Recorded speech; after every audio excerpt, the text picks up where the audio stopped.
Commander Tae-ho Kim opened his eyes to blinding light. His head throbbed as he tried to make sense of his surroundings. This wasn't his ship.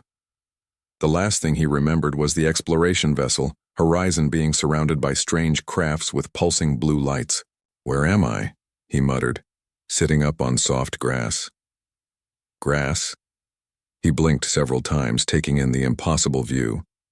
He was in what appeared to be an Earth-like forest clearing, with tall trees stretching in every direction. Above him, instead of sky, was a massive dome structure with artificial lighting that mimicked sunlight. Tae-ho stood shakily, brushing dirt from his torn uniform. The air smelled clean but slightly off, like a perfect simulation of Earth's atmosphere that missed subtle details. He patted his pockets, finding only his multi-tool. They'd taken his communicator and weapon. A soft chime echoed through the area, followed by a voice that seemed to come from everywhere and nowhere. "Human specimen secured. Habitat stability confirmed. Observation period begins now." Tae-ho spun around, looking for the source. "Who's there? Identify yourself." The voice continued as if he hadn't spoken. "The consortium welcomes specimen 7294H to Habitat Zone 12. You have been selected for our predator interaction study. Your species representatives claim remarkable adaptability despite your physical limitations." "What representatives? Earth hasn't made contact with," Tae-ho began but was cut off. "Draconis specimens have been introduced to your habitat. Previous non-Draconis subjects survived an average of 2.3 rotations before termination. We have placed wagers on your survival duration." Tae-ho's blood ran cold. "Draconis, what does that mean?" Instead of answering, a holographic display appeared before him, showing a creature that made his heart stop. It resembled Earth's mythical dragons, but clearly real, massive, scaled, with powerful wings and intelligent eyes. The image showed the creature tearing apart what appeared to be another alien life form with frightening efficiency. The display vanished as quickly as it had appeared. "Observation will continue until termination or until remarkable adaptation is demonstrated. Nutrition sources are available throughout the habitat. Defense is your responsibility." "Wait," Tae-ho shouted at the empty air. "You can't just leave me here." Only silence answered him. He took a deep breath, trying to control his rising panic. Space Force training had prepared him for survival situations, but nothing like this. He was a soldier, not a gladiator. Tae-ho took stock of his surroundings more carefully. The biodome was enormous, extending for what must be kilometers in every direction. He could make out mountains to the north, a lake to the east, and dense forest everywhere else. It was an elaborate cage designed to look like home. "First steps," he muttered to himself. "Water, shelter, food, weapons, think, Tae-ho." He headed toward the lake, keeping close to the tree line for cover. As he walked, he collected stones suitable for tools and sturdy branches that could be fashioned into spears. His grandfather had taught him traditional hunting methods when he was young, knowledge he'd never expected to need in the age of space travel. Reaching the lake's edge, Tae-ho knelt and tested the water. It seemed clean. He drank deeply, then splashed some on his face. His reflection stared back at him. Tired eyes, a 3-day stubble, and a determined expression. "So they want to see how long I'll last against their dragons," he said to his reflection. "They don't know humans very well." A distant roar echoed across the lake, causing birds, or what resembled birds, to scatter from trees in the distance. Tae-ho froze, listening intently. The sound had come from at least a kilometer away, but it was unmistakable. The dragons were real, and they were in here with him. Night would fall soon, based on the dimming of the artificial sun. Tae-ho quickly gathered more materials and retreated to a defensible position, a rocky outcrop near the lake with good visibility and limited approach angles. As he worked to build a simple shelter between large boulders, he wondered about the consortium. Who were they? Why this elaborate experiment? His hands worked mechanically, weaving branches together while his mind raced. By nightfall, he had a small fire going, 3 crude spears, and a shelter hidden from most angles. He kept the fire small to avoid attracting attention. The artificial stars appeared on the dome above, a perfect recreation of Earth's night sky. Day 1, Tejo whispered to himself.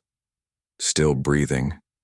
He ate some berries he recognized as safe from his training, saving the higher-calorie nuts he'd gathered for tomorrow. As darkness fully settled, the sounds of the habitat changed. New calls echoed in the distance, some familiar, others alien and unsettling. Then he heard it again, the roar, closer this time.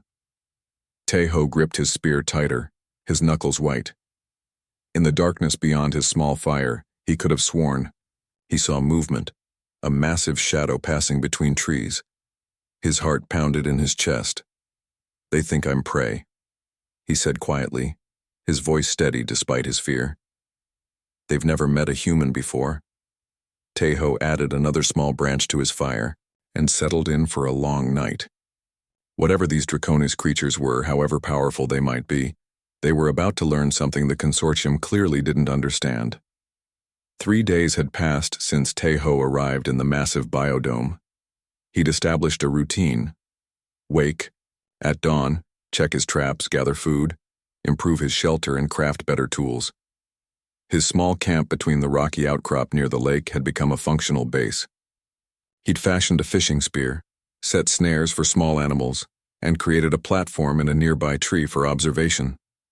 The dragons were out there. He'd heard them every night, their calls echoing across the habitat. He'd seen distant shapes soaring, near the mountains, massive shadows that blotted out the artificial sun, but they hadn't come close until now. Tejo was knee-deep in the lake, focusing on spearing fish when he felt it. A change in the air pressure, a subtle shift that made the hairs on his arms stand up. Instinct made him freeze rather than flee. Slowly, he turned toward the shore. It was there, watching him silently from the tree line. The creature was enormous, easily the size of a transport shuttle. Its scales shimmered with an iridescent blue-green that reminded him of Earth's oceans.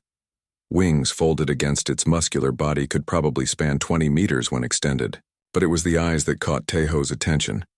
Golden, slitted, and unmistakably intelligent. "So?" Tejo said quietly. "You finally decided to check me out." The dragon's head tilted slightly, regarding him with what seemed like curiosity. It made no move to attack. Instead, its scales shifted color subtly, patches of blue pulsing in a pattern that seemed almost deliberate. Tejo remembered his xenobiology training. Communication didn't always mean speech. He slowly raised his empty hand, palm forward, keeping his spear lowered in the other. "I'm not looking for trouble," he said, knowing the dragon wouldn't understand his words but might comprehend. His tone and body language. The dragon's nostrils flared, taking in his scent. Then, to Tejo's surprise, it settled onto its haunches at the edge of the trees, still watching him. Tejo carefully waded back to shore, maintaining a respectful distance. "If you wanted me dead, I'd be dead already," he reasoned. "So what are you doing?" The standoff continued for nearly 10 minutes, human and dragon studying each other. Tejo noticed details he couldn't see from afar. The creature had scars across its left flank, suggesting it had fought others of its kind. Its scales weren't uniform but varied in size and thickness, providing armor where it was most needed. A sudden movement from the forest broke their silent assessment. A smaller dragon burst through the trees, scales blazing orange-red. It was half the size of the first but moved with aggressive purpose, jaws open to reveal rows of teeth like polished daggers. Tejo raised his spear instinctively, backing toward the water.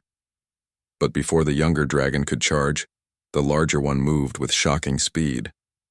It positioned itself between Tejo and the newcomer, wings partially extended, letting out a sound that was part roar, part growl. The smaller dragon stopped, its scales flashing patterns of red and yellow. The larger one responded with pulses of deep blue and green. They were communicating, Tejo realized. Not just expressing emotion through color like Earth's cuttlefish, but having an actual exchange of information. "You're telling it to back off," Tejo murmured. "But why?" After what seemed like an argument between the dragons, the smaller one retreated, casting what Taeho could only interpret as a resentful glance back at him. The larger dragon turned, to face him again, its golden eyes studying him with renewed interest. Taeho had a sudden realization. "You're not just apex predators," he said. "You're intelligent. And they locked you up in here too, didn't they?" The dragon's scales rippled with blue light. Feeling bold, Taeho set his spear down and walked a few steps closer. "The consortium doesn't understand either of us, I think." Above them, he noticed a small floating orb, an observation drone probably, recording their interaction. He could almost imagine the confusion of the consortium scientists watching their fragile human specimen talking to what they considered a mindless predator. The dragon's gaze followed his to the drone, and its eyes narrowed. With a flick of its tail, it turned and moved back into the forest, but not before giving Taeho one last meaningful look.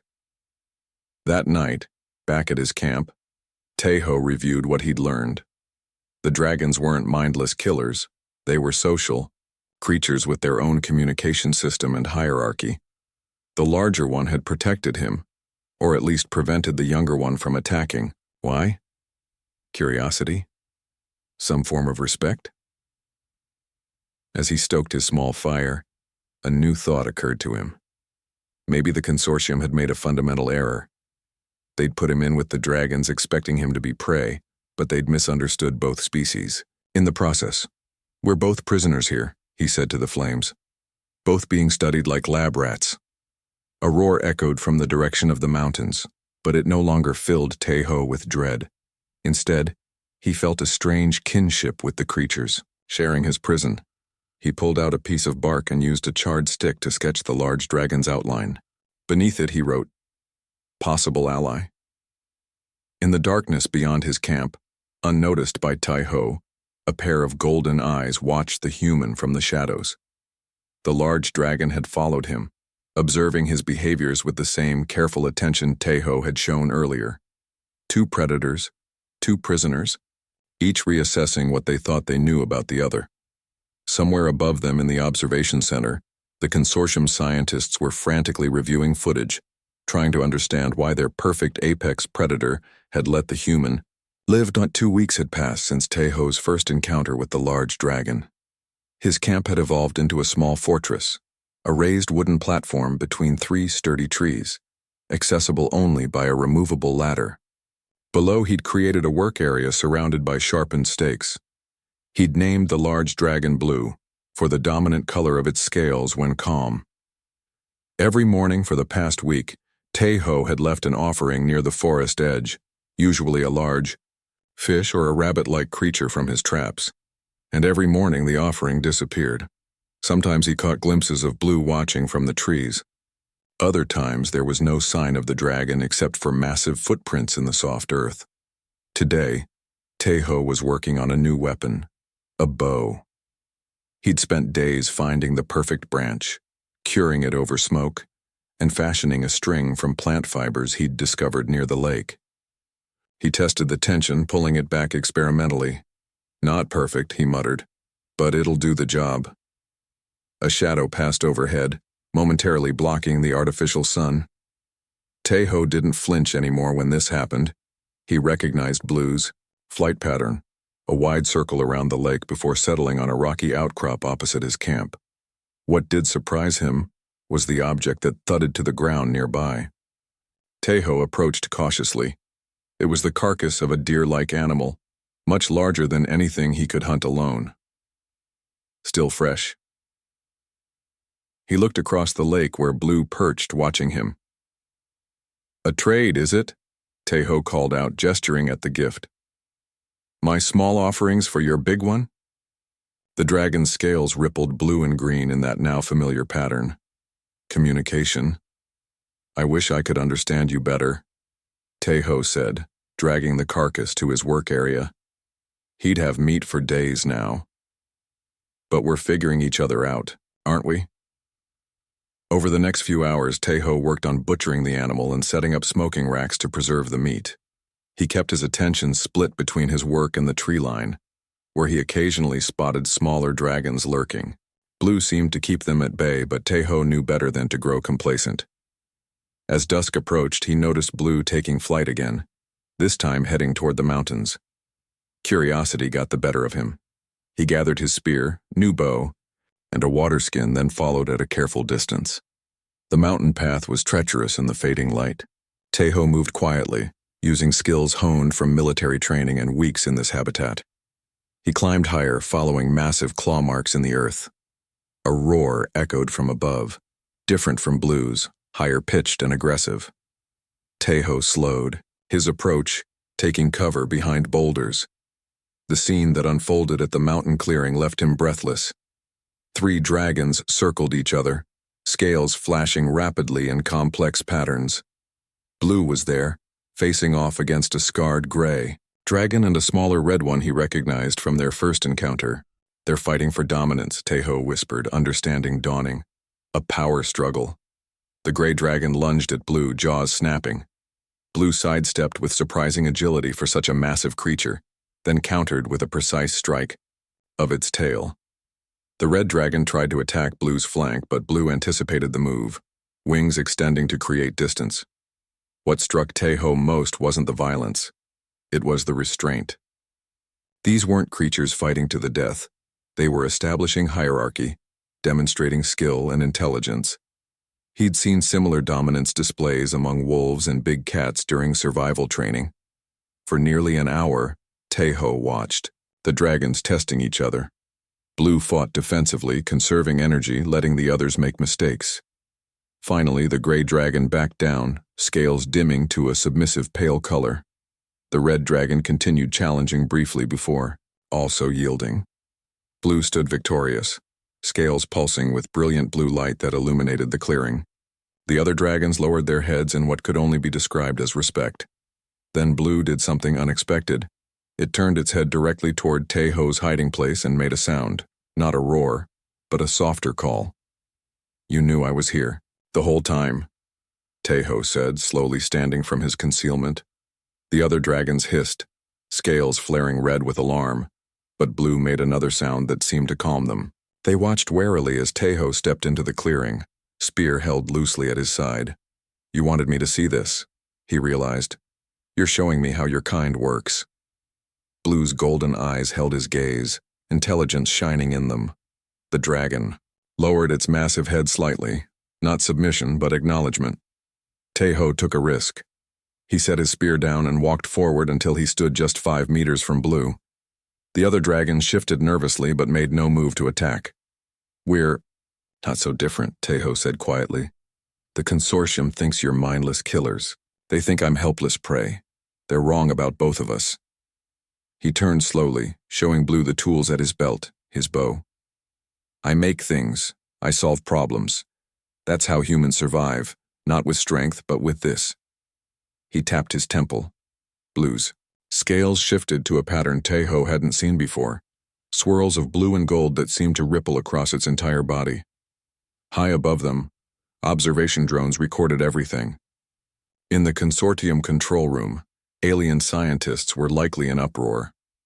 This wasn't how their experiment was supposed to go. As night fully descended, Taeho knew he should return to his camp. He backed away respectfully, retrieving his spear. "I'll see you tomorrow, Blue." The dragon watched him go, then took flight with the others, circling once over Taeho's head before disappearing toward the other side of the mountains.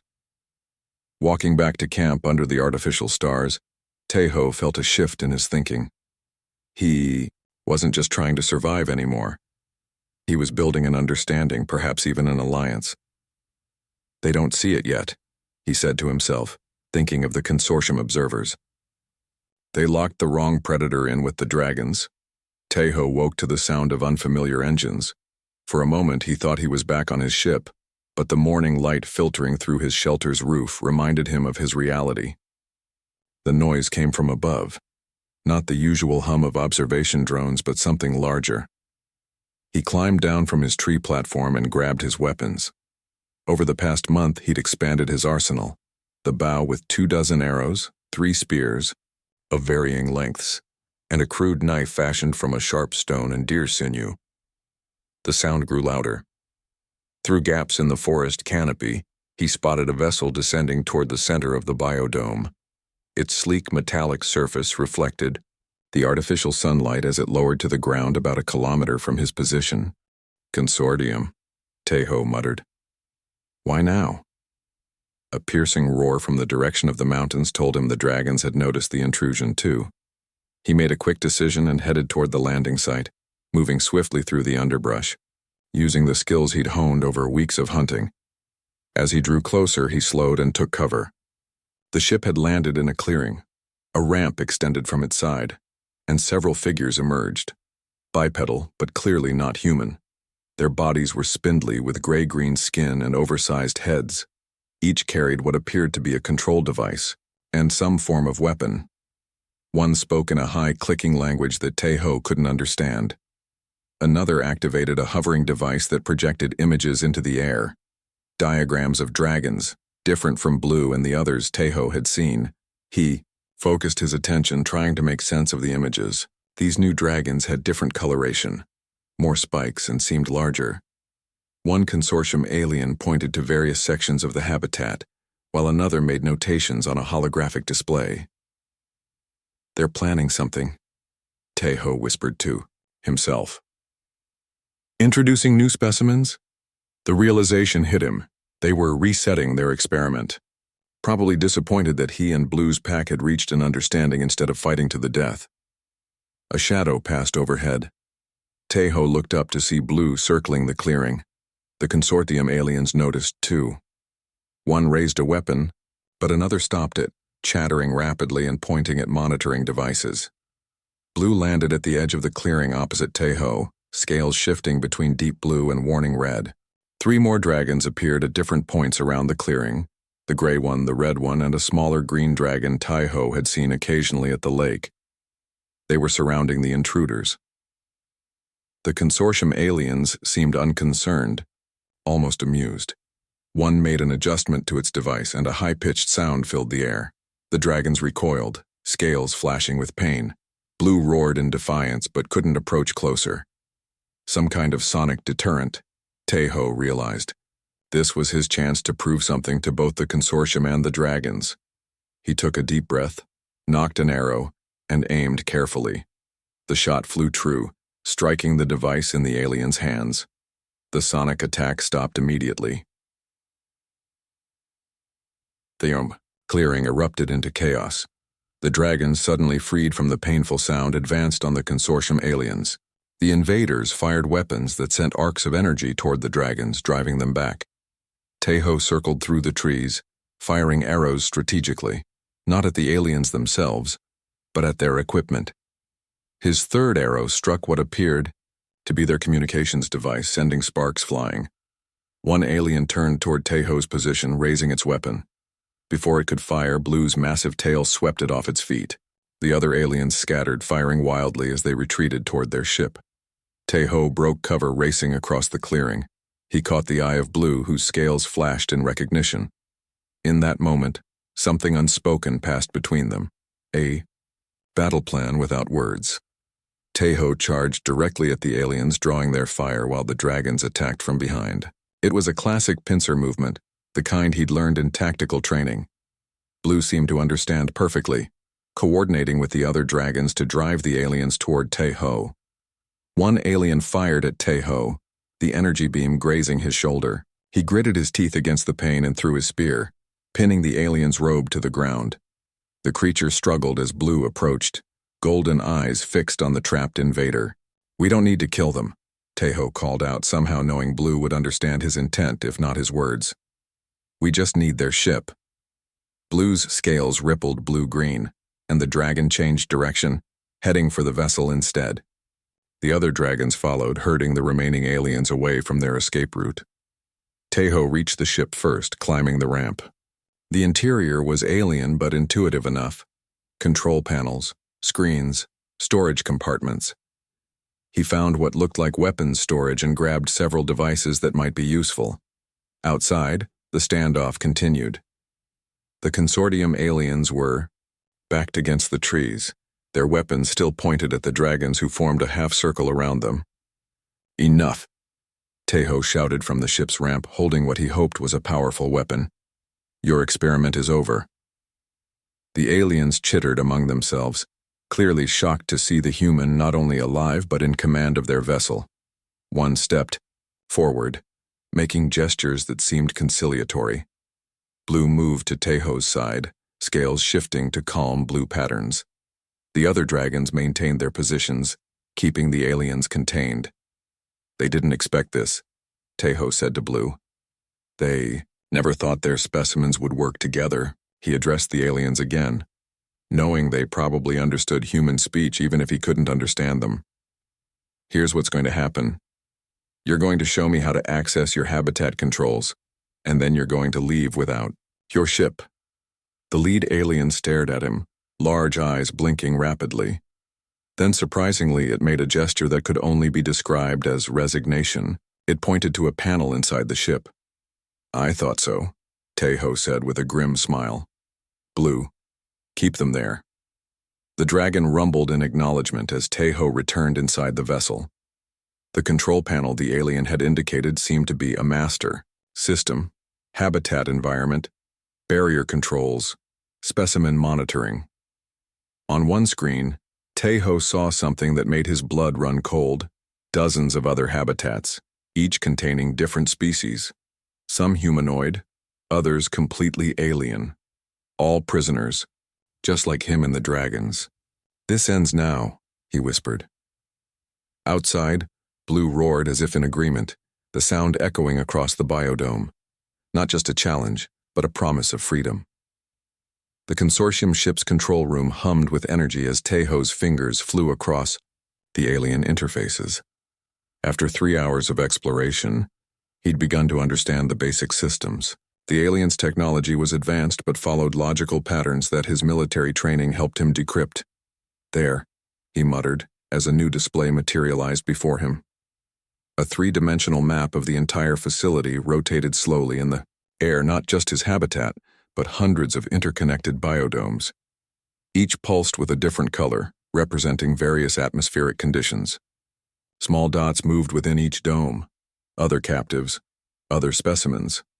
Outside, Blue kept watch over the 5 consortium aliens they'd captured. The dragons had built a makeshift pen using fallen trees, with the gray dragon and red dragon patrolling its perimeter. The aliens had stopped their chattering hours ago, sitting in resigned silence. Tejo stepped out of the ship, carrying what he'd identified as an universal translator. He approached the pen and activated the device. "Can you understand me now?" he asked. The lead alien's large eyes blinked rapidly. "Yes, Primitive. We understand." The voice from the translator was flat and artificial. "Good. I want answers. What is this place? Why are we here?" The alien made a gesture that might have been a shrug. "This is Consortium Specimen Research Facility, Delta. You are here because you are interesting. Your kind has not been extensively studied. You kidnap sentient beings for research?" Tejo's voice hardened. "Research, entertainment, wagering, many purposes. The dragons were our pride, apex predators from 3 systems. You were supposed to be brief diversion before expiration." Blue growled low, moving closer to Tejo's side. The alien shrank back. "And these other habitats?" Tejo gestured to the holographic map still visible inside the ship. "Others like you. Some have survived long. Most do not." Tejo exchanged a look with Blue, whose scales shifted to deep crimson. Anger, Tejo had learned. "We're freeing them," he decided. "All of them." The alien's face contorted in what might have been amusement. "Impossible. Security systems are centralized through this ship," Tejo finished. "I've already accessed them. You should choose better passwords than Apex Study." Fear replaced amusement on the alien's face. "The consortium will punish. The consortium will have to catch us first," Tejo cut in. He turned to Blue. "I need time to work. Can you and the others watch them?" Blue's scales flashed blue in agreement. The dragon settled into position, golden eyes fixed on the prisoners. Back in the ship, Tejo worked methodically. The habitat controls were complex but not impenetrable. One by one, he disabled the security locks on neighboring biodomes. He found the atmospheric controls and adjusted them to safe levels for all inhabitants. Finally, he located the barrier commands. Now for the tricky part, he said to himself, fingers hovering over the control panel. Creating a path without letting anything dangerous escape, he programmed a sequence of corridor openings that would lead from each habitat to the central docking area where larger ships were kept. The system warned of conflicts, hazardous environment mixing, predator-prey proximity dangers. Tejo overrode them all. With a deep breath, he activated the sequence. The effect was immediate. The entire facility shuddered as massive doors began opening between habitats for the first time. Warning alarms blared through the ship's communication system. On monitoring screens, Tejo watched as confused inhabitants of other domes discovered their new freedom. He hurried outside. It's done. We need to move quickly. The Green Dragon had returned from a scouting mission, landing with a thud that shook the clearing. It made urgent sounds to Blue, scales flashing yellow warning patterns. More consortium ships coming? Tejo guessed. Blue's answering rumble confirmed his fear. He addressed the captive aliens. We're leaving. You stay here for your friends to find. You will never escape, the lead alien said. The consortium fleet controls this sector. Where will you go, primitive? Tejo smiled grimly. That's the beauty of it. I've studied your star charts. We're only 3 light jumps from Earth space. And I'm not going alone. He patted Blue's scaled shoulder. We're bringing evidence of what you've been doing out here. The alien's eyes widened. Your species is quarantined, primitive, not ready. Ready enough to turn your own ship against you, Tejo countered. Ready enough to forge alliances you thought impossible. He turned to Blue. Time to gather your pack. We're leaving. Blue roared, the sound echoing across the habitat. Within minutes, the clearing filled with dragons. Not just the 4 Tejo knew, but 7 others, scales shifting in excited patterns. Tejo returned to the ship and activated the external scanners. Throughout the facility, chaos reigned. Captives from dozens of species were moving through the corridors he'd opened. Some were already reaching the central docking bay. Security drones were being overwhelmed by sheer numbers. Perfect, he murmured. He reopened the ship's ramp. We need to go now while they're distracted. Blue entered the ship first, massive form barely fitting through the doorway.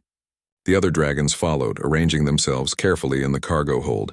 Tejo sealed the ramp and returned to the control room. I hope you all have strong stomachs, he called back to his draconic passengers as he initiated the launch sequence. The ship rose smoothly through the biodome's now open ceiling. On the scanners, Tejo could see 3 consortium vessels approaching. He pushed the engines to maximum, aiming for the coordinates he'd memorized from the star charts. A warning shot from a consortium ship flashed past them. Tejo activated, the defense systems returning fire just accurately enough to slow their pursuit without causing serious damage. He didn't want to kill, just escape. As they cleared the facility's orbit, Tejo allowed himself a moment to look back. The massive space station was in disarray, with small ships launching in all directions as former captives made their escapes. A perfect diversion. Blue moved into the control room, scales shifting in curious patterns as the stars streaked past the viewports. We're heading home, Blue, Tejo said quietly. To Earth. And we're bringing evidence of what's happening out here. He activated the ship's communication system, broadcasting on all frequencies as they prepared for their first light jump. Attention Earth Space Command. This is Commander Tejo Kim of the exploration vessel Horizon. I am returning from captivity with critical first contact information, and I'm bringing friends. Blue rumbled beside him, scales glowing with brilliant blue light as the stars streaked into lines around them. Behind them, the consortium facility continued its descent into chaos. On their primary communication channel, a message was being broadcast to all their ships. Warning: human specimen escaped with Draconis subjects. Extreme caution advised. Species classification updated. Humans now designated apex predators. Approach with maximum caution. Tejo smiled as the light jump engaged. The consortium had learned an important lesson about humanity today, one that the rest of the galaxy would soon discover as well. Humans didn't survive and rise to dominance on Earth by being the strongest or fastest. They survived by being the most adaptable, the most creative, and when necessary, the most ruthless predators their world had ever seen. As another roar shattered the night, closer still, Tejo smiled. Grimly, let the games begin.